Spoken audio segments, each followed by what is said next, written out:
దేవుని నామమున స్తోత్రములండి. నాటి ధ్యానాంశము అబ్రాము ఐగుప్తు జీవితం వలన నష్టములు ఆదికాండము 11వ అధ్యాయం అండి. నిన్నటి దినమున దేవుడు కొన్ని మొదటి భాగంలో అబ్రాము బలహీనుడు అవ్వడము, అబ్రాము పిరికివాడుగా ఉండడము, మనం ఏ విధంగా ఉండాలనేది నేర్పించినందుకు వేలాది స్తోత్రములండి. ఈ దినమున కూడా మరి కొన్ని నష్టములు అబ్రాము ఏ విధముగా పొందుకున్నాడో దేవుడిచ్చిన నేర్పిస్తున్నందుకు వేలాది స్తోత్రములండి. అబ్రాము ఐగుప్తీలను ఫరోను ప్రభు చెంతకు నడిపించుటకు బదులుగా ఆయనకు విరుద్ధ కార్యము చేయుటకు నడిపెను. అబ్రాము ఐగుప్తులో చేరినప్పుడు ఆ స్త్రీ మిక్కిలి సౌందర్యంగా ఉండట చూచెను. ఫరో యొక్క అధిపతులను ఆమెను చూచి అతని ఎదుట పొగిడిరి. కనుక ఆ స్త్రీ ఫరో ఇంటికి తేబడెను.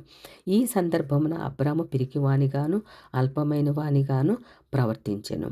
అబ్రాముతో వివాహము చేయబడినప్పటి నుండి ఇంతవరకు విశ్వసనీయమైన భార్యగా తన్ను వెంబడించిన తన భార్యను విరోధి చేతులలో పెట్టుట క్రూరత్వమే. దైవజనుని వలన లోకస్తునికి దైవాశీర్వాదము లభించవలెను.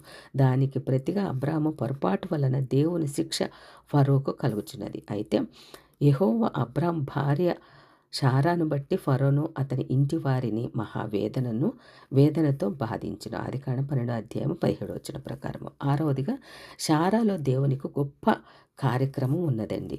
ఏమనగా శార గర్భము నుండి దైవ సంకల్పములో ముందుగా నిర్ణయింపబడిన వాగ్దాన సంతానము విశ్వాసుల సమూహము జన్మించి భూమి మీద దేవుని జనాంగము రాజ్యాంగము వ్యాపించవలసి ఉండెను. అయితే ఈ ఘనురాలు ఎచ్చట ఉన్నది ఫరో గృహమున బంధింపబడినది. దేవుడు ప్రత్యేకముగా ఆమెకు తోడే ఉండనిచో ఆమె అందరి దైవ సంకల్పమంతయు నిర్మూలమై ఉండును. అయితే ఈ ప్రమాదం నుండి దేవుడే రక్షించెను. అబ్రాము భార్య అయిన శారాను బట్టి దేవుడు ఫరోను అతని ఇంటి వారిని మహావేదన చేత బాధించెను. ఆదికాండము 12వ అధ్యాయము 17వ వచనం ప్రకారం. అబ్రాము తాత్కాలికంగా ఐశ్వర్యమును వృద్ధి నొందినను చివరకు శరీరాత్మలలో మిక్కిలి నష్టపోయాడండి. అతడు ఆమెను బట్టి అబ్రాముకు మేలు చేసెను. అందువలన అతనికి గొర్రెలు, గొడ్లు, మగగాడిదలు, దాసులు, పనికత్తెలు, ఆడుగాడిదలు, ఒంటెలు ఇయ్యబడినవండి. ఆదికాండం 12వ అధ్యాయము 16వ వచనం ప్రకారం. అబ్రాము గొప్ప ఐశ్వర్యవంతుడాయను.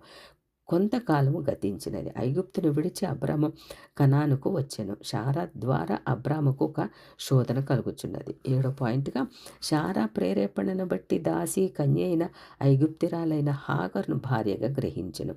ఇది దైవ చిత్తము కాదు. వాగ్దాన సంతానమునకు విరోధముగా ఇష్మాయిలు బయలువెడలిరి.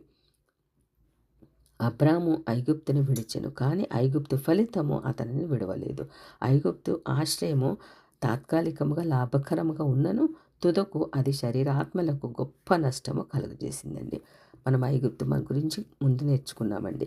8వదిగా అబ్రాము యొక్క ఐగుప్తు జీవితం బహు విషాదకరమైందండి. ఐగుప్తులో బలిపీఠము లేదు, దేవుని సహవాసం లేదు, దేవుని సహవాసంలో లభించు క్రొత్త వాగ్దానములు లేవు. అబ్రాము యొక్క జీవితము గలిబిలితో ఉన్నది. గృహములో శారా లేదు, విడనాడబడిన గృహమైంది. 9వ పాయింట్ అండి. అబ్రాము ఐగుప్తులో నివసించినంత కాలము అతని నోట సాక్ష్యం లేదండి. తన విశ్వాసమును గూర్చి సాక్ష్యం ఇయ్యలేకపోచున్నాడు. ఊరు అను గ్రామము నుండి ఇంతవరకు తన్ను ఆదరించిన దేవుని ప్రేమను గూర్చి తాను మాట్లాడలేకపోచున్నాడు. తన హృదయములో భయము, అవిశ్వాసమును నిండుకొని ఉన్నదండి. ఎదుటనున్న వారిని చూచినప్పుడు నిరుత్సాహం కలుగుచున్నదండి. దేవుడు కొన్ని ఆధ్యాత్మికమైన ఐగుప్తు జీవితంలో అబ్రాము నష్టపోయినవి నేర్పించినందుకు వేలాది స్తోత్రములు. ఇటువంటి తప్పొప్పులు మనం చేయకుండా ఉండడానికి అబ్రాము ద్వారా కొన్ని మాటలు మనకు నేర్పించినందుకు వేలాది స్తోత్రములండి. మరి 3వ భాగముగా రేపటి దినమున కొన్ని మాటలు నేర్చుకోవడానికి దేవుడి సమయం దయచేయను గాక. ఆమేన్.